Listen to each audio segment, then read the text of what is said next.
Would I be the jerk for not having my cancer-stricken ex-husband stay with me through his treatment? For most of our marriage, my husband, male 39, and I, female 37, had a very happy relationship. We had good jobs, decent money, 2 kids, and loved each other. Then he got diagnosed with a rare form of cancer, and we went through years of painful treatments and recovery together. We moved to a small house to be close to the research center where he underwent treatment. His parents paid half of the down payment on the house. The other half was from our savings and investments. In the divorce, he gave me the house and took all of his medical debt. We have been divorced a year, but now his cancer has come back and he needs treatment again at the same research hospital. He wants to stay in what is now my house while undergoing treatment, and his parents expect me to house him and look after him because he was generous in letting me have the house without taking his rightful share from the equity. When we were married and he was undergoing treatment, it was new stuff that was expensive and also very physically draining on him. We were lucky that both our jobs were supportive and flexible, but with his health issues, little kids, and expenses, we had to downgrade our lifestyle a lot. That, plus the physical changes in his body, made him very depressed. Whenever he felt a bit better, he'd go stay in his hometown. It's a small town where most of his family and a lot of his childhood friends live. I was doing all the caretaking of him while also dealing with insurance complications. I was also managing the kids, the entire household, and my full-time job. We had help from friends and neighbors, but it was very hard. I wasn't happy about him spending his healthy days away from us, but it was good for his mental health, so I didn't feel like I could object. While he was staying there, he had reconnected with his high school girlfriend. A couple of years ago, he admitted to me that he was sleeping with her, and I filed for divorce. He had fully recovered from his cancer by then. There are other aspects around the cheating that left me very heartbroken and feeling betrayed. His giving me the house and taking all the debt was an apology of a sort. His parents feel that I owe him for getting the house and should let him stay there for the 2-3 months his treatment is at the facility. I do want him to be well, and I don't want my kids to lose a loving father. But I can't deal with having him around me, especially not if I end up being his nurse and caretaker again. I am still very bitter about how our marriage ended. A lot of people close to me are telling me that I should support him for the sake of my kids. Would I be the jerk if I say I can't do that? Now for a few important comments. When asked if the ex announced his engagement the day the divorce was finalized, OP said, "They announced their engagement the day the divorce was finalized." That still hurts so much. OP also shared, "I am struggling with this so much. I don't think I hate him. A part of me still loves him as an old friend. I definitely wouldn't want my kids to suffer the devastation of losing their father. He loves them and is loved by them." When reflecting on the situation, OP said, "When I look at it as an outside observer, I can understand what he was going through in falling in love with someone else. During the worst parts of his illness, I was frequently cleaning up after him, his vomiting, his loss of bowel control. I pulled muscles and injured myself helping him move. He found that emasculating, so I can see how he'd find it appealing that someone still saw him as the old him when he was healthy and strong, and I became the nurse figure, so I tell myself that and I don't hate him. But I went years without intimacy because he was sick. The loss of libido was an expected temporary side effect of his medication. I accepted that and made do with being celibate. I feel guilty talking about how painful it was because I should be grateful he survived, and that is so trivial given the situation. But I would self-intimacy in hiding, didn't even get a vibrator because I didn't want him to feel bad or awful for not being able to do it. And all this time I was making do, thinking he wasn't able to. He was sleeping with a whole another person, and that disloyalty still makes me cry." A commenter said, "Even without the cheating and whatnot, caretaking is a full-time job, and it's very taxing emotionally, mentally, and physically. You're not his wife anymore. You have no obligation to do this."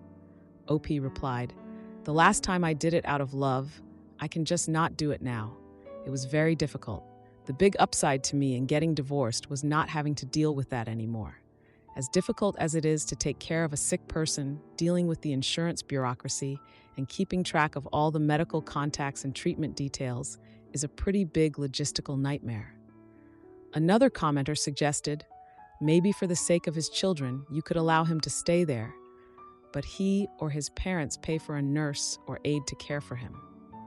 You are certainly not obligated to help him in any way, but your children are old enough to know he's ill, and if you choose not to help him, it will likely adversely impact your relationship with your kids, if not now, later. Especially if something happens to him and he dies. If you don't help him, I fear they will blame you for not helping him by at least allowing him to stay there, OP responded. I hadn't started thinking on those terms yet, but yes, you are right. I have to measure how my kids will react to this. I haven't told them yet that he is sick again. They were very little back then and only knew that Dad was sick and got better. Now my oldest is big enough to understand cancer and what that means. My ex has been the fun Disney dad since we separated. They adore him. A commenter said, the chances of his parents being unaware that their son was sleeping with his high school girlfriend when he came home is 0.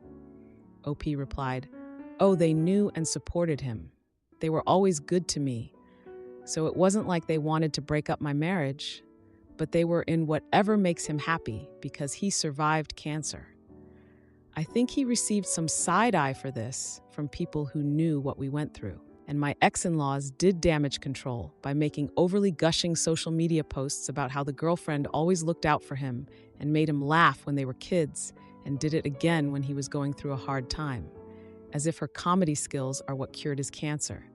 I was just the background maid/nanny assistant character that can be ignored. Sorry, I'm still bitter, and I keep regurgitating the same stuff. About the in-laws, OP shared, they are my kids' grandparents, the only loving grandparents my kids have. They dote on my kids and drive hours to spend time with them and take them places. I resent them, but they are good grandparents. Verdict? Not the jerk. Now for the update. The Sunday after I made the post too, Am I the Idiot?, my ex-in-laws picked up the kids for a zoo trip. They sometimes come to pick them up to entertain them, and so I thought nothing of it. A few hours later, a very teary and contrite mother-in-law dropped off 2 bawling kids with me. She told them their dad is sick and will die if he doesn't stay with us and go to the hospital. We hadn't had a talk with the kids yet about the diagnosis, and she dropped it on them that he is dying from cancer. He is not dying. It's a painful treatment, but he'll recover. I was so furious I was raging. I called the ex and tore him a new one. He was shocked too, and we together exploded at his mom.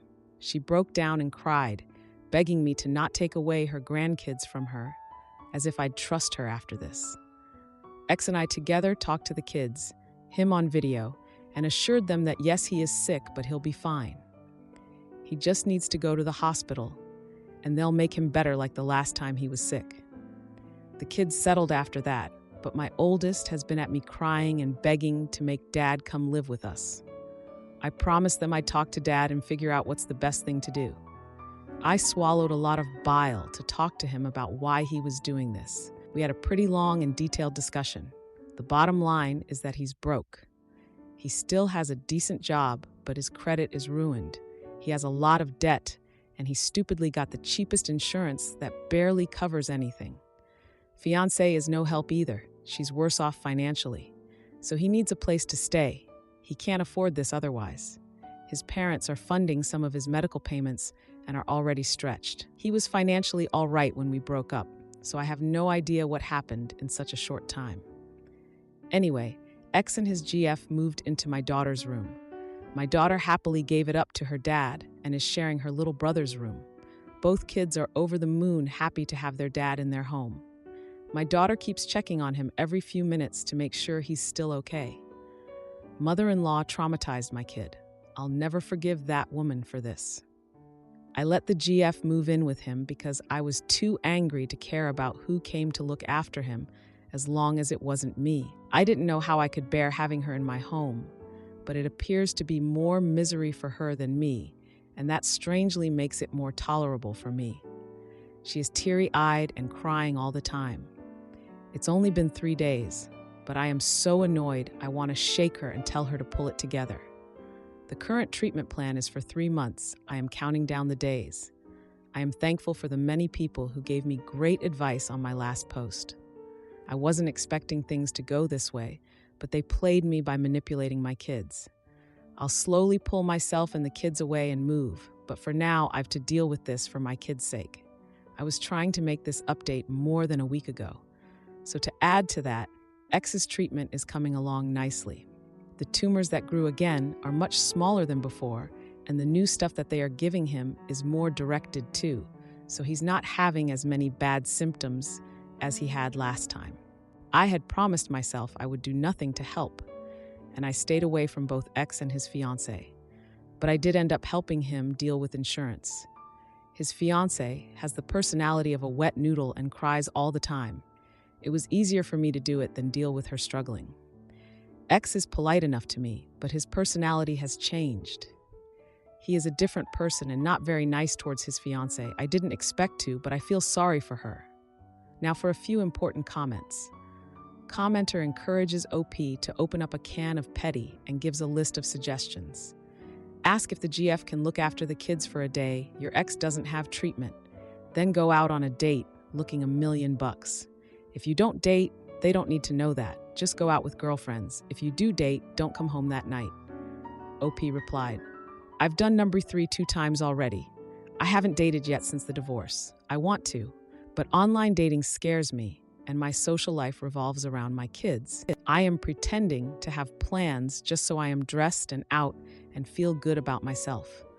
I didn't leave the kids with them, though. I managed to arrange a sleepover for kids with their friends on those nights. I have been amazed by how much love and support my kids and I are receiving from our neighbors and friends. I told a few close people what's going on, and I suppose most people know now.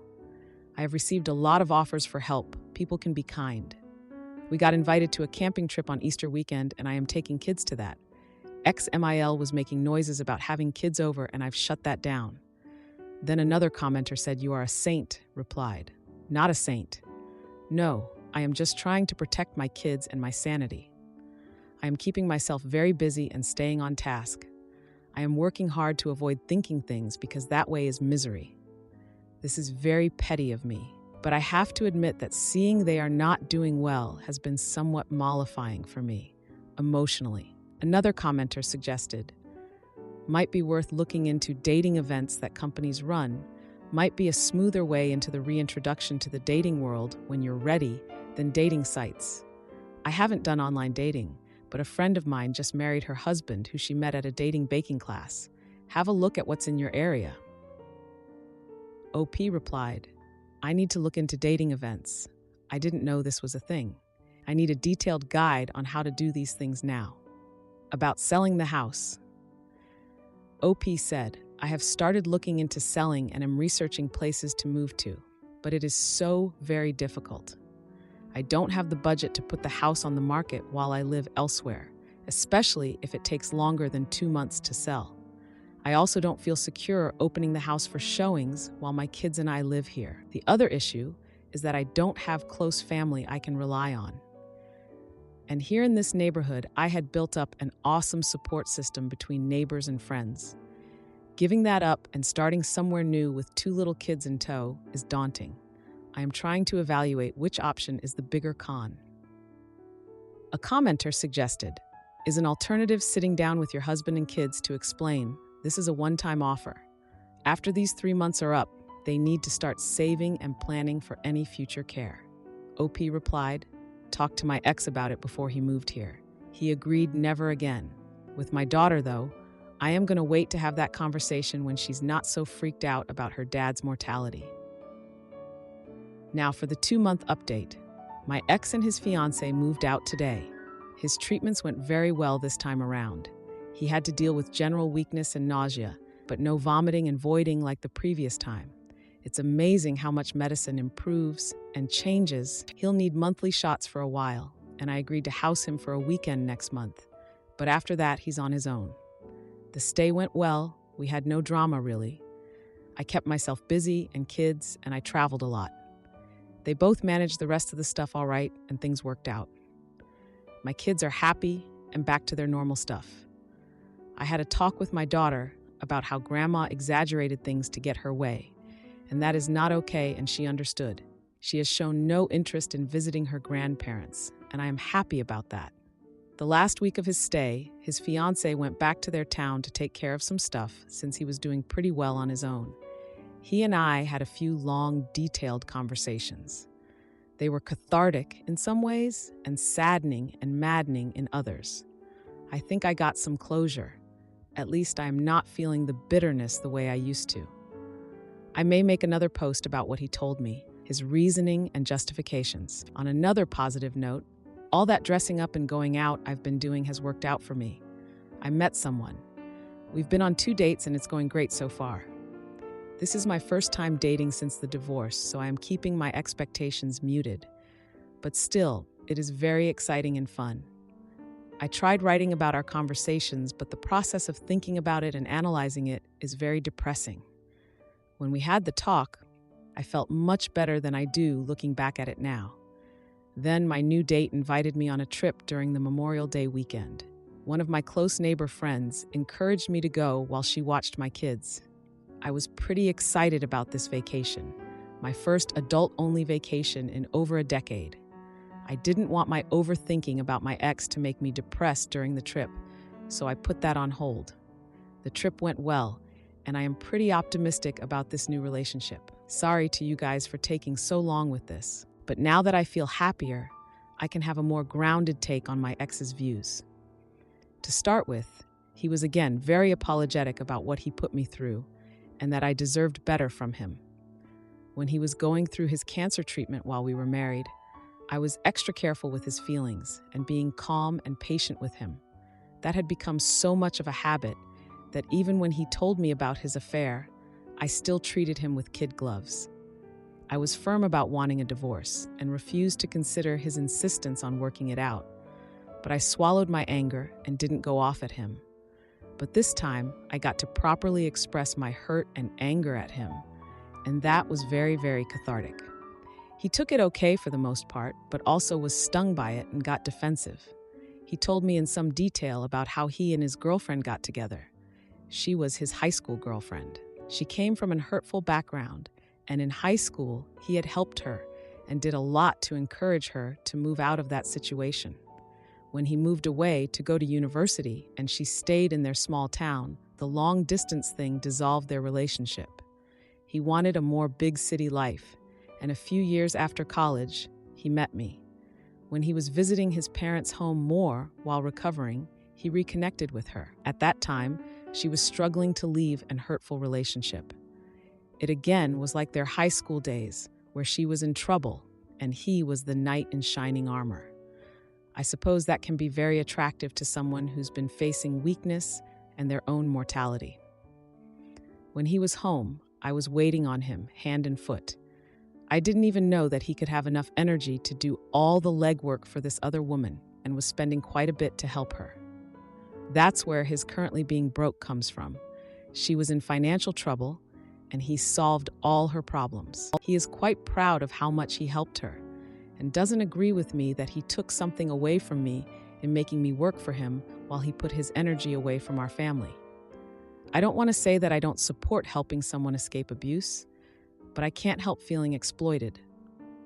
His response was that he did a favor by spending time in his town because that lessened the burdens on me. It is true that when he went away, life got easier by a lot. I had more time, I could focus more on kids, we could cook anything, eat anything, but if he had that kind of energy, then he could have helped me, But he says that I was always stressed out and upset. My attitude was a drain on him. I resent that because I remember how careful I was around him, how much I made myself pliable to be his nurse. He brought up examples of how once I was so upset I went to the balcony to scream, the time I snapped at the kids and then cried about it. He had stories of how I was pushy and difficult. He wasn't making it up. I have my faults, but I did work hard and tried my best. I didn't realize that my help and support wasn't good enough for him. I didn't make him feel good. I just did the shoot work. I think he resents me because he feels he owes me. He likes his girlfriend because she owes him and is dependent on him. Now for a few important comments. Commenter: why would he even think he could justify his actions? He sees himself as a good guy. He downplays the cheating as a small failure that happened multiple times as he was helping the girlfriend, and I am the stubborn one for not being willing to work through it. When asked if she got closure, I felt a touch of closure from being able to say a lot to him. Thinking back, I think he genuinely expected me to see him as the good guy once he gave me all the explanations. He was frustrated when I wouldn't. I really like the guy I'm seeing. For the first time in a very long time, I was with someone who did all the work of planning and pulling off a trip, and I had to simply enjoy myself. You really appreciate it when you haven't had something like that. Now for the update. I introduced my boyfriend to my kids this past weekend. We've been spending so much time together and talking almost every day, and I finally felt ready to bring him into their lives. I gave my ex a heads up that I am dating and will be introducing the guy to our kids. He went very quiet on the phone, then asked details about who he is, etc., and I gave those to him. He tried to dissuade me from letting kids meet my boyfriend, says it's too soon and it's not healthy for the kids and whatnot. As if I got the choice to make such a call when he got his girlfriend into my kid's life. Anyway, I finished the call annoyed. Last night he calls me back to discuss my boyfriend. Apparently he looked into him, which is fine by me. There's not much for him to criticize there. So he asks me if I am with my boyfriend for money. To say I was furious is an understatement. My boyfriend is in a lucrative career, and he may be a couple of tax brackets above me. I don't know for sure. Haven't talked finances with him. But I do pretty well myself, and I've supported myself and my kids, and even my lousy ex, and this is what he asks me. I retorted that no, I am not with him for his money. I am with him because my ex-husband dumped me after exploiting me. He got upset at that and says that I have a barbed tongue and people think I am so nice but don't see how verbally hurtful I can be. So, that's nice. All I've done for him, and he has no problem being cruel to me again and again. Now for the next update. I received a few messages asking for updates, but things have been calm, so there are no updates. My current relationship is going well. We are working on building our blended family. My 2 kids and his son get along really well. They are tight together. We have been thinking of buying a house together and selling mine. I am both excited and nervous about doing that. My ex didn't act up after that last argument. He's been more aloof than before, but that's preferable, so I don't care. Things are well on his side too, as far as I know. Now for the final update. My boyfriend and I bought a new place together. I've sold the house, and I am rather relieved to leave that place. I liked having a home, but there were too many bad memories there, and the emotional baggage of my ex-in-laws thinking they still have a claim on the place. I will miss my old neighborhood, though. I had a lot of supportive friends there. My kids love the new place. It's bigger, with a bigger yard and nicer schools. As we were clearing out the house, I told my ex to pick up a few of his things still left behind. He had a few boxes of pictures and kids' artwork and some small things, and I left them in the garage for him to come pick them up. He came to get them and ended up full-on crying over the memories. We didn't talk or interact in any way. I just gave him water and left him alone to calm down. But honestly, I felt such visceral rage at his crying. I thought I was over this, and past is past, and I am happy with my life now. But at that moment, I felt so much anger, and it upset me that I am still not fully past what he had done. His relationship with his fiancée has ended, and I do feel a bit bad about that. They were supposed to be married in July, and that didn't happen. Then I heard from some mutual friends that she has moved back with her hurtful ex. They have kids together, and there was a lot of pressure from her family to reconcile. And yes, her family is hurtful too. My ex had helped her against them when they were first dating, and they've always held that against him. So she stayed with ex while he was digging her out of her financial crisis. Now that she's in the clear, she goes back to the guy who put her in that hole. In a way, my ex, and by extension me, helped some deadbeat out there make a lot of savings. In that part, I feel angry on ex's behalf. I mean, I hate him for my own reasons, but he did try to help his old friend and high school sweetheart, and she screwed him over. Am I the idiot for refusing to buy my boyfriend a car with my lottery winnings and then donating the money to charity? I won $10,000 cash. My boyfriend of 4 years and I have been having a childish fight, and I did something I can't undo. He's a full-time student who works part-time in the summer. I have a full-time and part-time job. He studies a lot. We live together and mostly live off my pay while he stretches what he makes in the summer. Neither of us have ever owned a car because it isn't necessary where we live. We both walk or take the public everywhere to save money. In the morning, we stop at a corner shop shortly before splitting up for the day. He buys cigarettes and coffee. I buy fruit for my lunch, and on the weekends, lotto tickets. He always makes fun of me for paying the stupid tax, but I figure my indulgence is cheaper and doesn't come with lung cancer. Sometimes I jokingly tell him not to expect a penny when I win. The day I won, he answered me with, "Fine, keep it all. It's not like I'm crying over a penny of nothing over here." I showed him I'd won. He stared for a bit and then dismissively told me I'd probably spent more than that on tickets. In response, I asked what I should blow his half on for myself. I was honestly joking at the time, but he suddenly became angrier than I've ever seen him, and I didn't want to admit I'd been kidding because he was so pissed off, it pissed me off. He wants a car, and I don't. He keeps trying to steamroller me, so I'm refusing to share the money. In honesty, I'm willing to spend or save the money for us, but I don't want a car. I won't use a car, and it will keep costing us money in parking and maintenance.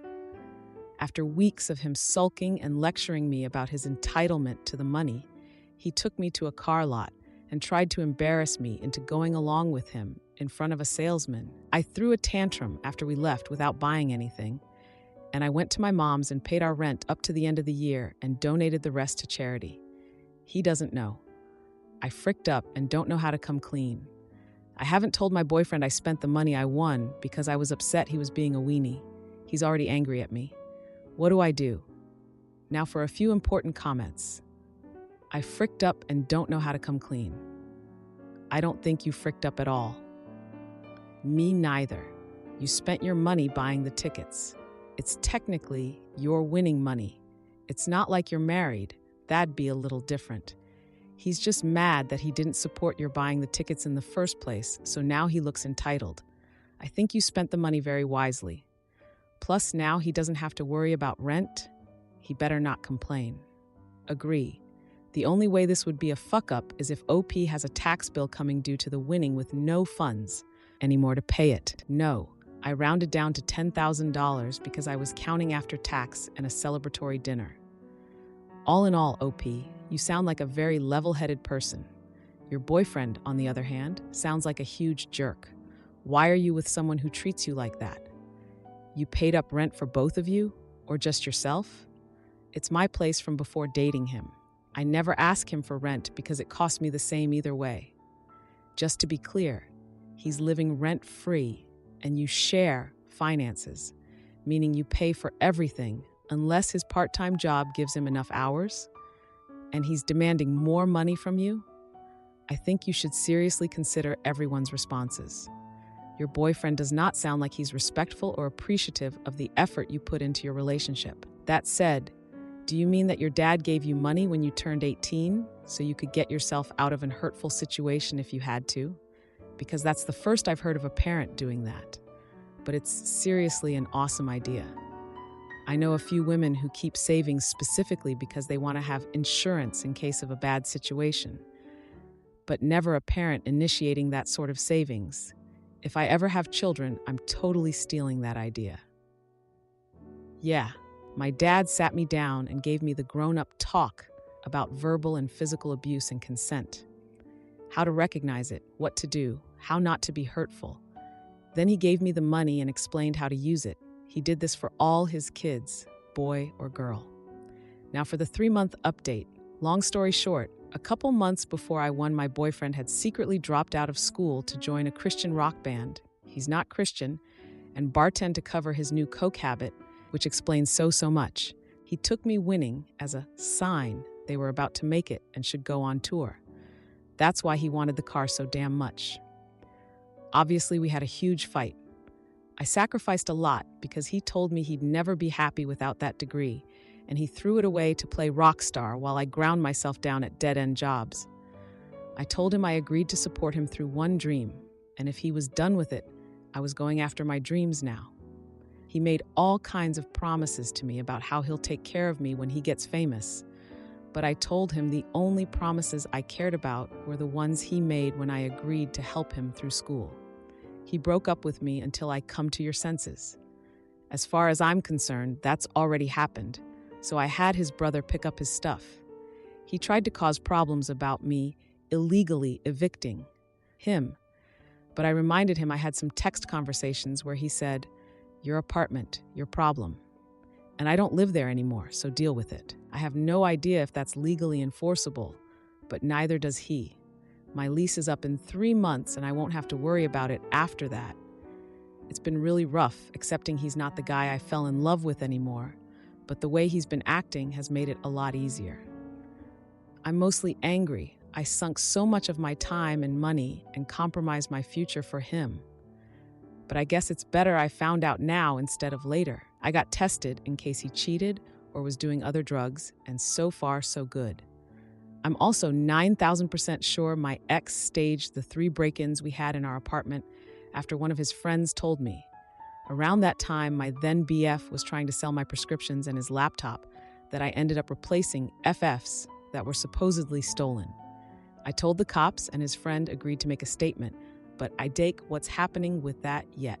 Other than that, I'm happy to report I'm only working one job now that's actually something I want to do and pays way more.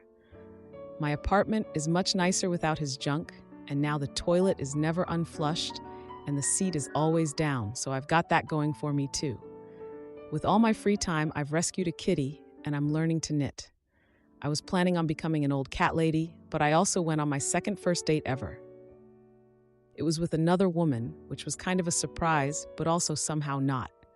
We've got a second date planned, and I'm incredibly giddy with anticipation, which is really nice. Oh, and I told my dad how much you liked his dump him fund/consent conversation, and he said his grandma gave him one when he decided to get married at 18. Not my mom, so he can't take credit for the idea. Thanks for all the well wishes, everyone. Boyfriend dumped me. Can't complain. Now for a few important comments. Sorry he turned out to be such a heel. Getting dumped is never fun, but a bullet was definitely dodged here. My apartment is much nicer without his junk, and now the toilet is never unflushed and the seat is always down, so I've got that going for me, which is nice. Being dumped is never fun, but I think in OP's case, it's the best thing that could have happened to her, LOL. And can't forget, with all my free time, I've rescued a kitty. Yay to rescue animals. Rogue Kitta, entitled, a coke addict, a thief, etc., etc. What a complete pile of human garbage. Congratulations on getting rid of him. Enjoy doing you, OP. Creeps, tile OL, and wanted to be in a Christian rock band. Hilarious when you consider all of those factors together. Audacity. The toilet is never unflushed. The frick? Did he not flush? OP. Not usually, which made it so much more lovelier that time. I forgot to check the seat and fell in. Yaramrig 0. Yay, kitty cat. Also, while this all really sucked for you to live through, I am sure that it will be the most delightful of anecdotes. Dropped out of school to join a Christian rock band is just about the dumbest life plan I can think of, especially given the general state of the music industry as a whole and of Christian rock in particular. OP. It's very unlike him. I thought he was messing with me until he showed me the videos. Not good. I'd cake if coke explains all of what's going on. There may be other drugs I don't know about. He's not the same as when we met. I know that much. I posted an update to our relationships after asking for advice, and someone recommended I make sure I can't get in legal trouble over the situation. I live in CA and had my apartment for 4 years. My ex lived with me for 3 years. He never paid rent or was on the lease. My landlord knew he was there and he got mail there. And my lease is up in 3 months, and I'm planning on moving. He left willingly. And when I texted him about some damage he'd done to the building that he'd promised our landlord he'd fix, he sent me 2 texts that I kept copies of, saying, "Your apartment, your problem, and I don't live there anymore, so deal with it. He sent his brother to my place to pick up some music equipment, and I had his brother take all his stuff with him. My ex texted me angrily about how I couldn't just illegally evict him, but backed off when I sent him screenshots of the texts. Also, the police are currently investigating him for 3 break-ins to my apartment when he lived there, based off one of his friends making a statement that he tried to sell him my prescriptions and his laptop around that time. I don't know if that's relevant. Could he cause me any legal problems? Am I the idiot for annulment after discovering my husband lied about everything? I met my husband 4 years ago, just before moving from PA to GA. Shortly after my move, he followed me and we fell in love. We lived together from 2015 onward, and in mid-November 2018, we married. Today, I discovered that virtually everything he has ever told me or demonstrated about his life was a complete fabrication. From specific medical issues to jobs, past and present, to education, to family relationships, to the claim that his first language was not English, to phone conversations that never happened to people he knows, to, if you can think it, he has lied about it. We live together, but my name is on the lease and I hold the title on both of our cars. He has some belongings in our home, but most of it has been purchased with money that I have earned over our 4 years together, plus money from my personal savings account. I am totally open to letting him walk with all of his stuff, and even signing the older car to him. After a quick internet search, it looks like I might have grounds for annulment of my marriage on the basis of being seriously misled. Do I? What will I need to be able to prove in order to make it work? And is there anything else I need to keep in mind to aim for an annulment instead of a divorce? He is mentally ill, though quite differently than I was led to believe, and receives SSDI each month, but that is nowhere near enough for him to live on. What is the legal way to get him out of my house and life with minimal risk, damage, and cost to me? Also, do I look for a divorce lawyer in this situation? Also, how does custody of pets work? We have 2 kittens we got in July, and I can't imagine separating them. I also can't imagine him being able to take care of them once we're separated, but I don't know if that matters. Now for a few comments. I've had a bunch of questions about what, specifically, the man in question lied about. Here's a partial list. That he went to school in Britain, met his ex-wife there and lived there for about 20 years before returning to the US. That he went to the bank and tried to close out our joint account, but couldn't do it because he wasn't an authorized signer on the account. Full list of emergency medical information, including doctors' names and phone numbers, and list of medications he wasn't. On that, his grown kids stole about $2,000 from him and kicked him out of his own house that he'd managed to scrape together enough money to buy a house. But then his property tax increased, and he ended up losing the house in a totally unfair turn of events. Turns out he'd so egregiously messed up his family's finances that his ex-wife ended up losing the home she grew up in, that his father had abused him horribly as a kid, and that his mom had stood by and let it happen, that his aunt and uncle were the only relatives who'd really cared for him. And his uncle had died suddenly of a heart attack, right before we really got serious. Uncle is still alive and well, but abu.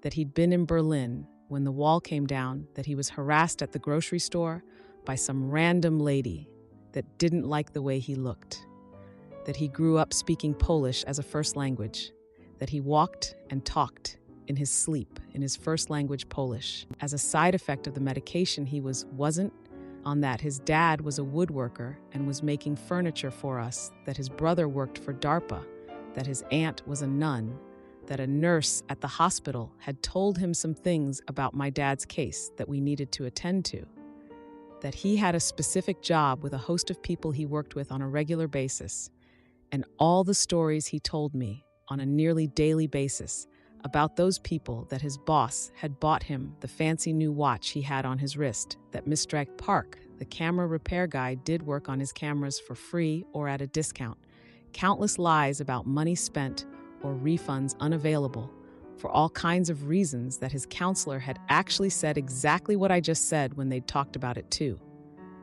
this happened over and over again.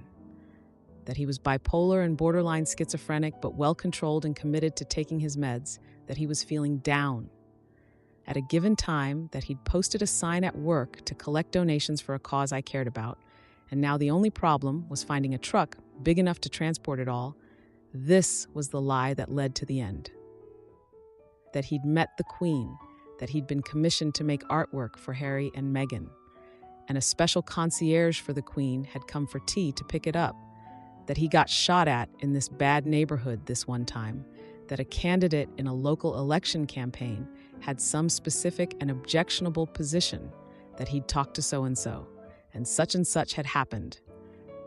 And isn't that awesome, awful, stupid, / tremendous that some awful person had hit the front of our car in the parking lot and never left a note? But it's okay because he filed a report with the cops, who won't be able to do anything anyway. That gallery, some name had bought his artwork, but also the payment got screwed up.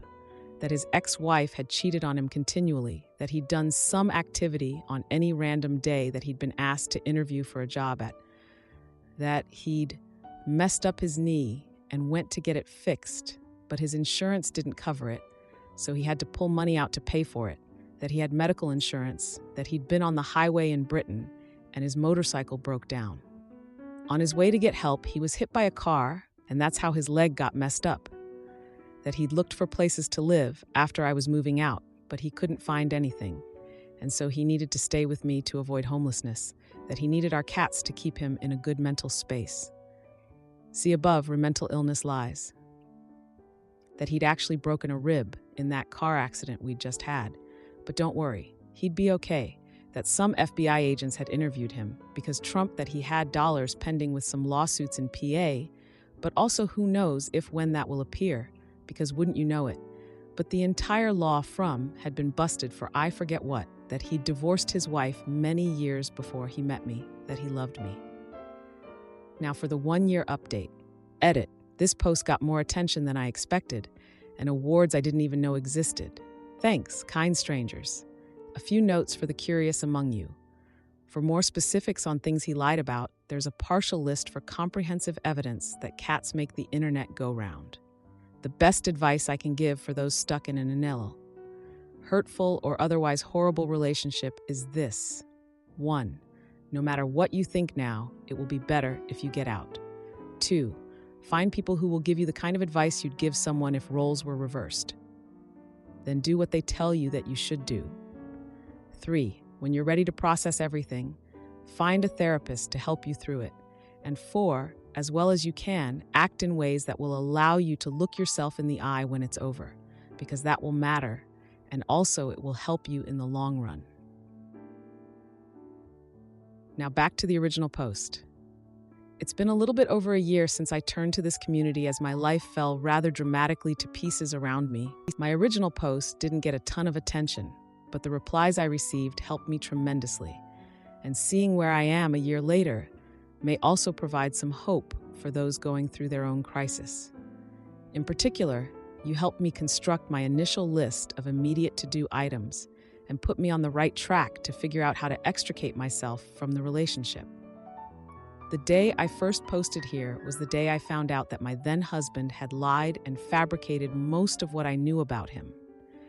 Other things I did that day included teaching a class to 200 undergrads about 15 minutes after I found out for sure, and kicking off a day-and-a-half-long job interview for the next stage in my career, a job which I somehow landed. What unfolded over the following 3 months can really only be described as living my way through my own version of a Lifetime movie. At some point, I moved into an extended stay hotel, and as time passed, I learned about the depths and breadths of the lies and deceit he'd used to both control me and get what he wanted, and the lengths he'd go to try and get his grip back on what he'd successfully manipulated his way through for about 4 years. What I know now, and what I'm kind of glad I didn't really know then, was that I wasn't actually as safe with him as I thought I was. So I'm thankful I managed to get out with only psychological, emotional, financial burden and no physical trauma. About 2.5 months later, I successfully had my marriage annulled on the basis of fraudulent coercion to marry.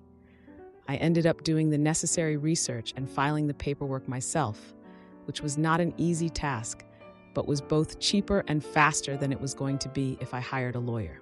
A few weeks after the annulment, I moved my belongings out of our apartment and moved to a new city and my new job, without him, but with the kittens. As of late June, I finally had him convinced that contacting me was pointless because he wasn't getting me back, and so I've been largely free to recover from the trauma and crisis mode I lived in for about 3 months. One of the things I've learned from all of this is how incredibly difficult it is to get out of a relationship in a situation like this. Besides the obvious difficulty of navigating the legal system and the cost associated with it, there's the cognitive dissonance of constantly trying to remember to relate to that other person in light of the new information you found out about them. It really and truly took every life skill and tremendous support of my family and friends network to get out in more or less one piece. And even still, the road to recovery and a return to thriving is a long one. So, thanks to those who helped me back on that terrible day in January 2019. And if you know someone who is going through something like this, please offer whatever you can in support, because they definitely need it.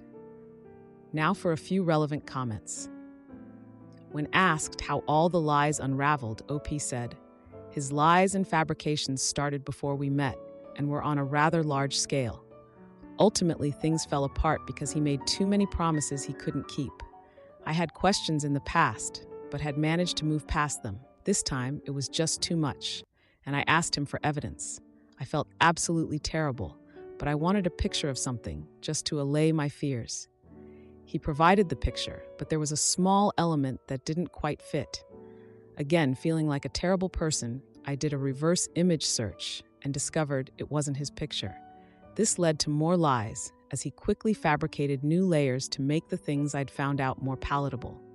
But he took a route that meant there were questions about what was true and what he'd imagined. That led to me pulling at some threads in an attempt to help him put some pieces together. I know, right? In the process, I reached out to some people who were supposedly part of his life, and everything began to tumble in on itself.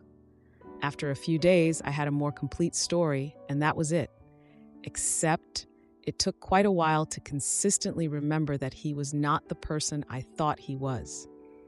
All told, I think it took about 6 months to totally come to terms with it. And even now, there are occasional moments where I have to explicitly remind myself that he's not actually person A, but is actually Sir Turd Face the Undesirable.